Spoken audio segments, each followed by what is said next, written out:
The nation watching this race right here on your screen, the 4th District congressional race. Some of the early results will start popping along on the bottom of your screen. These are absentee ballots and their early voting numbers coming in first. The polls closed 30 minutes ago.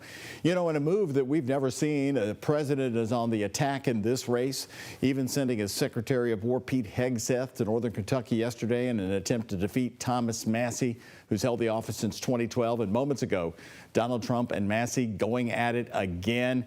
Well, I'm joined now by the two of the best political experts in Kentuckiana, WHAS 11's longtime political analyst, Republican Iris Wilbur-Glick of IW Strategies, and David Tandy, the former Metro Council president. He is the Democrat. As you look on the map there, though, those are the 21 counties of the 4th Congressional District, snaking from right here. We've got Shelby, Spencer, and Oldham involved in our metro area, all the way into parts of Appalachia and northern Kentucky. So let's talk to Iris and David really quickly here about the flap that sort of broke out on X just a little while ago. Here it is from Donald Trump saying horrible Congressman Thomas Massie put out an old endorsement from many years ago of him by me long before I found out that he was the worst congressman in the history of our country. The president moments ago saying I endorsed Ed Gallrein, a true American patriot, which Massie knows full well. So the statement that he put out is fraudulent, just like he is fraudulent. Withdraw your statement, your fake statement, Massie, right now, President Donald J. Trump. Well, Massie did respond. He was saying, is this the one? And it's a picture of an old endorsement from 2022. Iris, I guess I'll just pick up on that. These two have been going at it, mostly the president, since the weekend. A full-blown assault on Thomas Massie. How is it having an impact in this race?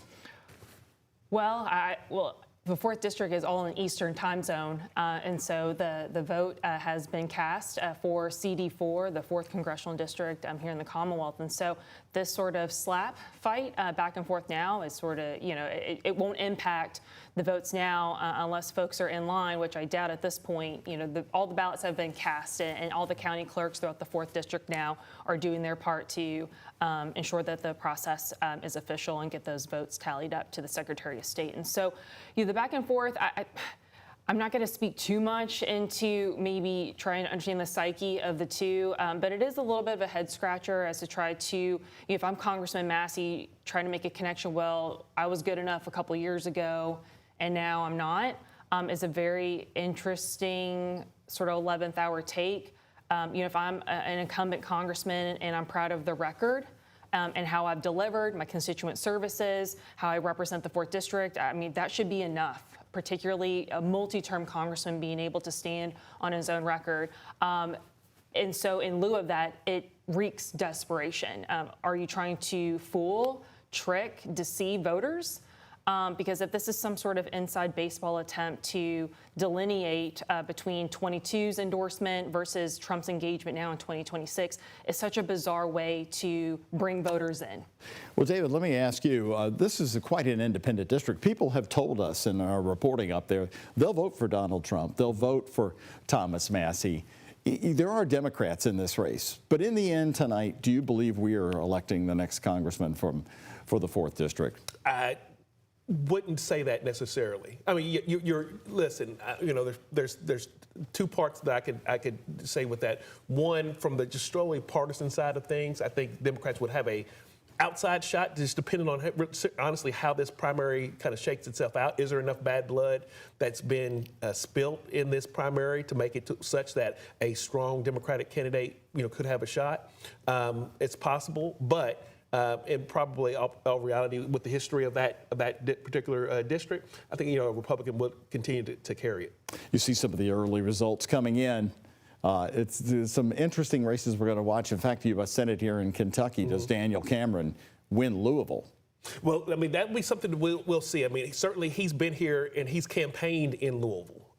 He actually, at one point, they were at it was Daniel Cameron and Charles Booker at the same Bishops Roundtable event here in Louisville, in the west end of Louisville. So at least, you know, from that standpoint, Republican side, that's the only time that I've seen a Republican actually come into the west end of Louisville for that Senate race. So we will see. Iris, would you expect Daniel Cameron to win Louisville? I think he'll perform well, just because even right before President Trump's endorsement, Daniel Cameron was able to benefit from strong name ID, sort of that residual sort of recognition coming from being 2 times a statewide ballot, and in his race for Attorney General, and then the Republican nomination for governor last cycle. And so I think up until the Trump endorsement, Cameron was able to hold the line despite being outspent and sort of record ratio.